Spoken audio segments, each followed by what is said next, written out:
The food trucks are definitely blowing up. Everybody from the novice to the chef is all trying to get into a truck. There is a food truck for everyone, no matter what kind of food you crave. There's just so many types of food where the only place you're gonna get it, or the easiest way, or the cheapest way you're gonna get it is at a food truck. So it's really opening doors that just weren't even there before. My name is Bo Kwan. This is Koi Fusion PDX. We are a Korean taco truck located in Portland, Oregon. The reason I started Koi Fusion is basically out of necessity. I lost my job. I was working in the architectural field, and a guy that I knew in LA actually started a company called Koji. The beginning of the gourmet food truck industry was really with Kogi. Roy Choi, a chef, went into this truck and really put out some quality food that was unique, a Korean-Mexican fusion that nobody had seen before. What I actually did was I flew to LA and met with the owner of Koji. He was more than helpful and showed me the ropes on what to do and what not to do. It's Korean food and the corn tortilla, which is Mexican. So it's really combining two incredible things. I'm gonna make one of our signature items and one of our best sellers. It's called the kalbi short rib burrito. Everyone's had a burrito, but they've never, a lot of people haven't had a Korean burrito.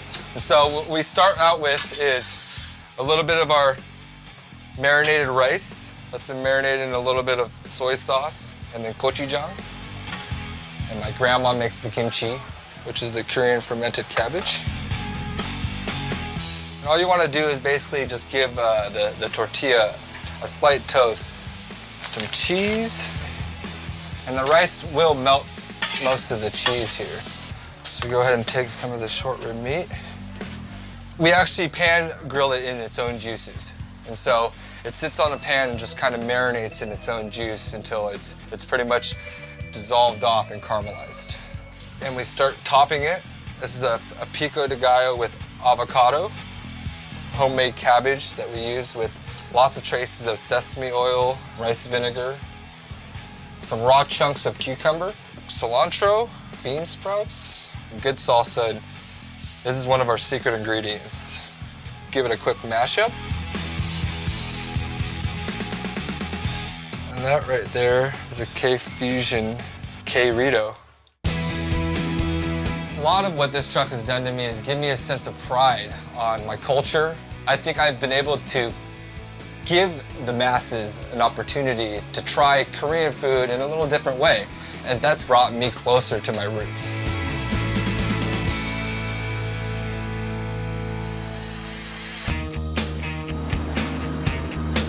In Austin, people are pretty picky about their food. They want everything really fresh. And the great thing about the food trucks is it's doing that for them, and it's something everybody can afford. Another great thing about Austin is just how receptive the people are here to local products and supportive of local businesses. And we're open for business. What can I get ya? We really tried to keep empanadas as a traditional street food that was pretty much grab and go. Our process is pretty simple. The person takes the order here at the register, they write the type of empanada on the bag, and someone will grab an empanada from the warmer, toast it in our pizza oven or empanada oven, and within about 45 seconds, it's ready to go. Such a good food truck. So good. The next step for us is that we actually distribute our product wholesale. One of the great things about our empanadas is that they can be packaged and you can find them in frozen food sections of your local grocery store. The empanada truck is coming to your local freezer. I like the empanada truck because I rode up here and it's sitting in the parking lot of a beer joint.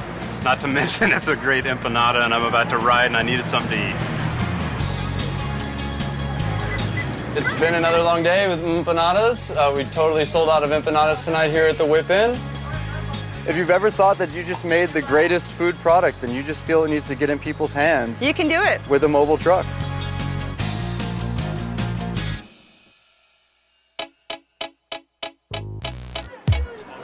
Do you like extra spicy? No, Just mild? Yeah. Gringo spicy? Yeah. Minneapolis is certainly developing as a foodie scene. There are not a lot of mobile vendors currently on the street, so the Barrio truck is definitely one of the first trucks out there. You know, Minneapolis is actually on the cusp of becoming a great food truck town. This is something that's going to bring people out of the buildings and bring them together. When I saw and heard that the truck was coming down our alley today, I got really excited. So I've never had the food, so I'm very excited to taste the flavor because I've heard it's amazing. It is definitely the next generation. They're looking for something that's not just a regular sit-down, stuffy restaurant situation. It's a mahi-mahi taco with a Tecate beer batter, little ancho pepper. And of course, the batter doesn't stick as well as it should, unless you get your fingers right down there in the fryer. So it's a different twist on tacos. Here you go. Beer battered mahi-mahi for carnitas with salsa verde. Wonderful. This is my very first ever fish taco, and it was amazing. Why do you guys wear the masks? Because they're hot and we're ugly. You don't want to see what's behind the mask.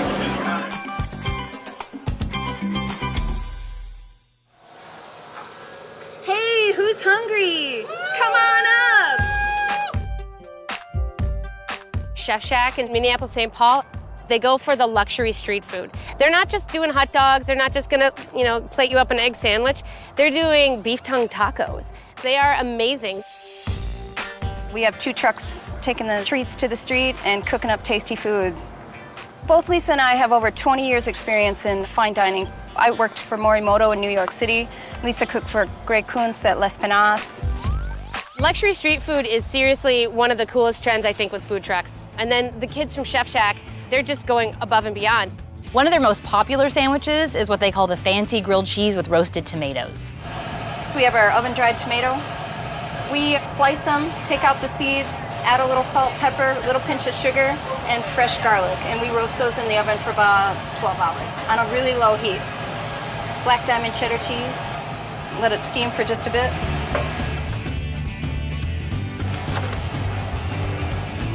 Yum, can I have some of that, girl? Instead of working for other people, we decided to come up with the concept of the street food. It's grown very successful. We love cooking. I mean, that's the whole part of it, and the joy is sharing that. And that's really the reason that we do it. There was a pancake truck right outside of our apartment. Cannot go wrong with that. First Friday, that's definitely ground zero. It's busy. It's crazy busy. We're doing some work. We're doing some work now. Oh yeah, this is what it's all about.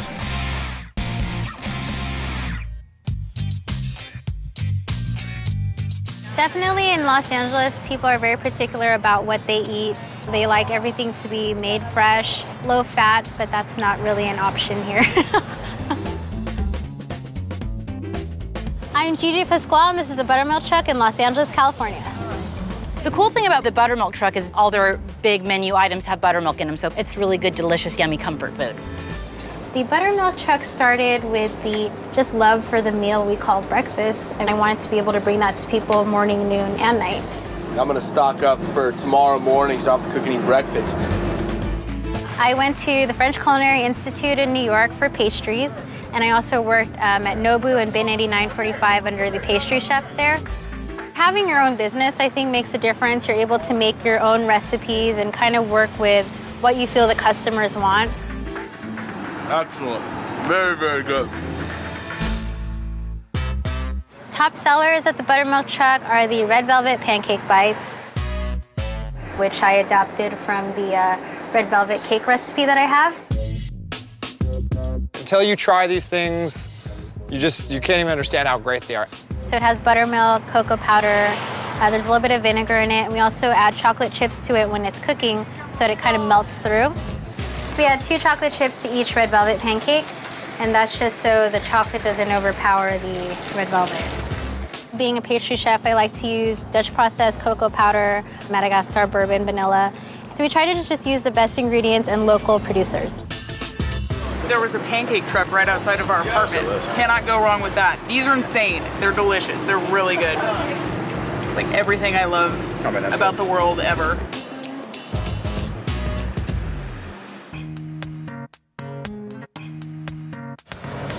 There's actually something for everyone on the streets of New York City. Across the river in Hoboken, there's even a vegan truck called the Cinnamon Snail. I'm Adam Sobel, and I run the Cinnamon Snail truck in New Jersey, which is a vegan organic truck. Do you make your own granola? I do make my own granola. I'm really passionate about vegetarian and vegan food. The primary objective of our truck is really to bring our food to a wider audience and get to serve a lot of different communities, which is really fun for us. I got some pancakes with butter from pine nuts. His food tastes amazing first, and I feel a lot more energy after I eat his food. There's a bunch of trucks in the city that have a huge following. As far as I know, there's no one doing a vegan organic truck in the whole country. I'm making a Thai chopped salad. I start by grilling the onions. Thai marinade. While I got that going on, I'm gonna start mixing up the salad. With the truck, there's so many different intricacies that you don't have to deal with working in a regular restaurant. Finding a parking spot took me like an hour today. Pistachios, which I've dehydrated with like a red chili paste. But to me, the freedoms of having a truck really outweigh the challenges. Using the grilled onions and the seasoned nuts in there, it gives the salad a more dynamic thing going on. And this truck food, that's what vegetarianism and vegan food is all about, preventing unnecessary suffering to any kind of creature. Sushi a go-go. Hi, I'm Kyle. I run Sushi a go-go with my husband Tate in Austin, Texas. Can I get a barbecue eel roll? I realize that, a lot of people want to eat sushi for maybe just easy lunch or snack. For that case, I think Trader Sushi works pretty good for customers. It's just as good as in a restaurant, but $40 cheaper.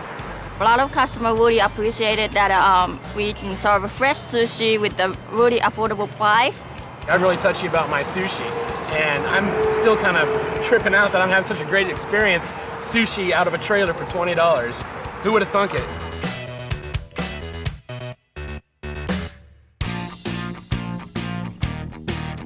If you think about the types of food you can get out of a food truck in Los Angeles, pretty much the sky's the limit. There really is a food truck for everyone's fancy. I'm Danielle. And I'm Christian, and together we run Crepes Bonaparte, home of Gaston, the French crepe truck. Our truck's name is Gaston. Why is our truck named Gaston? Because he uses a lot of gas. Yeah, that's right. He uses a lot of gas. It's a big truck. And it's a fun, strong French name. It fits with his mustache. Have you seen his mustache? We serve French crepes because we love crepes. We've been to France a few times. And there's not a lot of places, in this area at least, that serve them similar to the way that they're served on the streets of France. It's very casual, it's street food. We had our truck custom fitted with authentic French crepe griddles, where we actually spread out the batter, and they're imported all the way from France. I think my favorite crepe in France was a ham and cheese, but they put a blend of cheese, so I like having ham, mozzarella, and adding a little bit of feta is really good.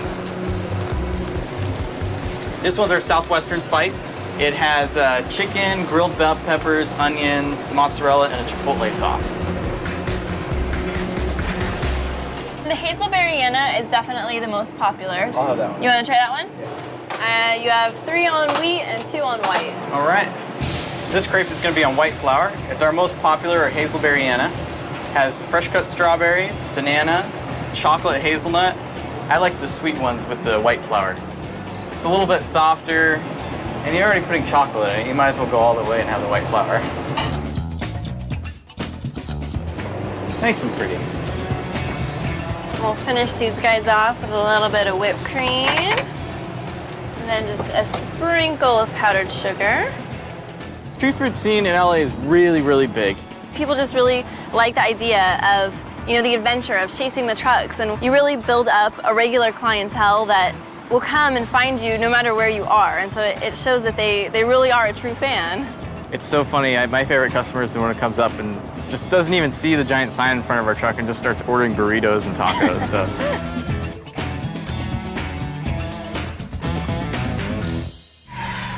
First Friday can be a madhouse. Sometimes there's so many people you can't even tell who's in line for what truck. I need to know what tickets I have. It's busy. It's crazy busy. We're doing some work. We're doing some work now.